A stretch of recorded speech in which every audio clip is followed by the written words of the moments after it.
কি রে তিনু মা, তাড়াতাড়ি চল, সন্ধ্যা নেমে আসলো যে। আবার বাড়িতে গিয়ে কিন্তু ঘরটাও ঠিক করতে হবে, যখন তখন ঝড়ে বৃষ্টি হচ্ছে। হ্যাঁ মা, তাড়াতাড়ি তো চলছি, যতদূর পারবো যাব।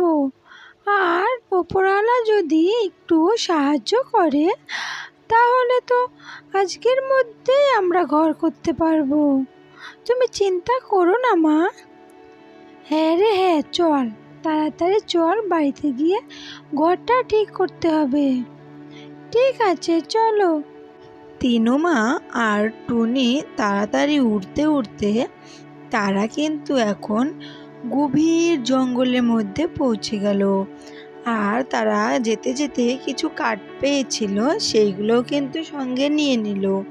তারপরে জঙ্গলের মধ্যে গিয়ে টুনি বলছে, দেখ তো মা, কোন গাছটা একটু বড় আছে, তাহলে সেই গাছটার মধ্যে আমরা ঘর বানাবো, যাতে করে চট করে আমাদের ঘর ভাঙবে না। হ্যাঁ হ্যাঁ মা, আমি দেখছি, দাঁড়াও, দেখে তারপরে একটা সুন্দর করে ঘর বানাচ্ছি। তারপরে টিনু বলছে, মা মা, দেখো এই আম গাছটা কিন্তু খুব বড়, আমি এই গাছটাতেই কিন্তু ঘর বানাবো। তখন টুনি বলে, ঠিক আছে মা, এই গাছটাতে আমাদের ঘর হবে। আর তারা কিন্তু ঘর বানানো শুরু করে দিল। আর তাদের যে আম গাছটার পাশে ছিল একটা পাখির বাসা, সে খুব দুষ্টু ছিল। তারপরে সে বলছে, এই আম গাছে টুনি ঘর বানাচ্ছে। না না, এই আম গাছে ওকে ঘর বানাতে দেওয়া যাবে না, কারণ এই আম গাছে ঘর বানালে যখন আম ধরবে সে আমগুলো বিক্রি করে সে অনেক ধনী হবে, এটা কিছুতেই বানাতে দেওয়া যাবে না। এই কথা বলে সেই পাখিটা কিন্তু গেল টুনির কাছে, গিয়ে বলছে, এই টুনি, তুই এই আম গাছে কেন ঘর বানাচ্ছিস? এই আম গাছ তো আমার, একদম ঘর বানাবি না এখানে, এখানে ঘর আমি বানাবো, সর বলছি। তখন টুনি বলল, আমার আগের ঘরটা না ভেঙে গেছে, তার জন্য আমি আমার বাচ্চাকে নিয়ে কোথায় থাকবো এই কথা ভেবে দেখলাম এই আম গাছটা ফাঁকা আছে, তার জন্য আমি এই গাছটায় ঘর করতে লাগলাম। করি না গো। এই না, এই গাছে একদম ঘর করবি না, এটা আমার গাছ বললাম না, এইখান থেকে চলে যা। তখন টুনি বলল, ঠিক আছে, আমরা এখান থেকে চলে যাচ্ছি, আর আসবো না এইখানটায়। চল তিনুমা, এইখান থেকে আমরা চলে যাই, এইখানটায় ঘর করে থাকতে দেবে না ওরা। ঠিক আছে মা, চলো অন্য গাছে যাই। এই কথা বলে তারা কিন্তু সেই গাছ থেকে উড়ে উড়ে যেতে লাগলো। তারা অনেক দূরে ঘুরতে লাগলো, আর এদিক ওদিক দেখতে লাগলো যে কোনো গাছে কোনো ফাঁকা আছে কিনা, কিন্তু তারা কিন্তু কোথাও কোনো গাছ ফাঁকা দেখতে পেল না, কেউ তাদের গাছে ঘর বানাতে দিল না। তারপরে অনেক দূর যাওয়ার পর টুনি আর তিনুমা দুজন মিলে একটা গাছের ডালে বসলো।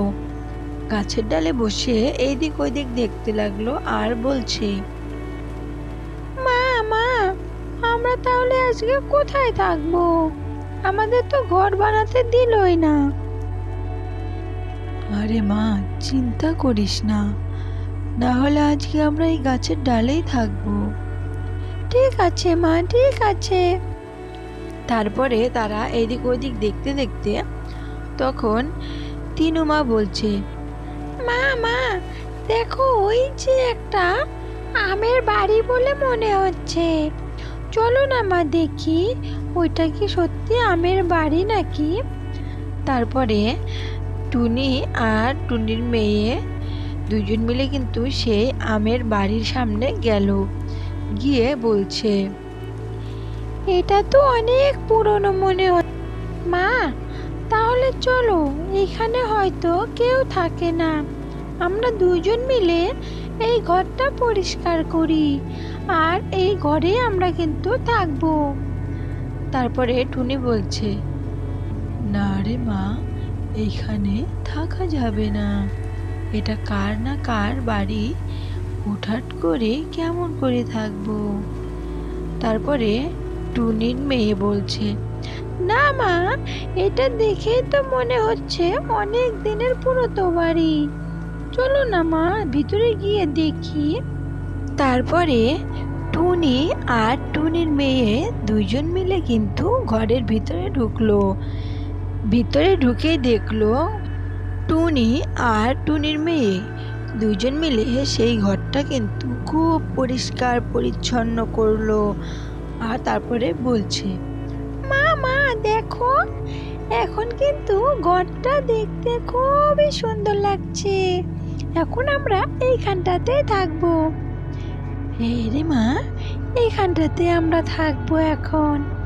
তারপরে আর এইদিকে একটা ডাইনি বলছে, আমার তো এখন খাওয়া দাওয়া শেষ, আর এখন আমার খুব ক্লান্ত লাগছে।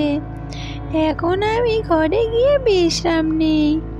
এই বলে সে কিন্তু তার ঘরের কাছে আসলো। আর তার ঘরের কাছে এসে সেই ডাইনিটা কিন্তু তার ঘর আর চিনতে পারলো না, কারণ টুনি আর টুনির মেয়ে দুইজন মিলে কিন্তু ঘরটা খুব পরিষ্কার পরিচ্ছন্ন করেছে। আর সেই ডাইনিটা কিন্তু তার বাড়ি চিনতে পারলো না। তখন বলছে, আমি কি আমার বাড়িতে আসলাম নাকি?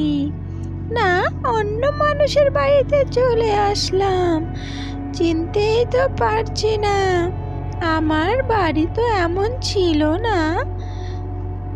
ঘরের ভিতরে ঢোকার পর ডাইনিটা বলছে, এটা তো আমার ঘর ছিল না। এত চকচকা কে করলো? তখন টুনি বলছে, আরে, কে তুমি? না বলে কয়ে আমাদের ঘরের ভিতরে যে ঢুকে পড়লে। তখন ডাইনিটা বলছে, আরে, এটা তো আমারই ঘর। তোর ঘর হবে কোথা থেকে? তখন টুনি ডাইনিকে বলছে, আমাদের ভুল হয়েছে, আমাদের কোনো ক্ষতি করো না। আমরা খুব অসহায়, আমাদের ঘর নেই। তাই উঠতে উঠতে এসে দেখলাম এই ঘরটা খুব নোংরা হয়ে আছে।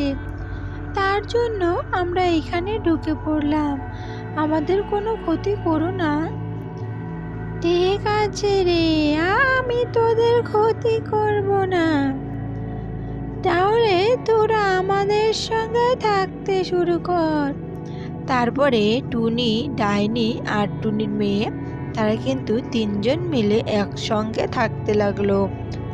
আর ডাইনিটা গোটা দিন বাইরে থাকতো, আর আর টুনি আর টুনির মেয়ে মিলে কিন্তু দুইজন মিলে বাড়ি ঘর সবসময় গুছিয়ে রাখতো।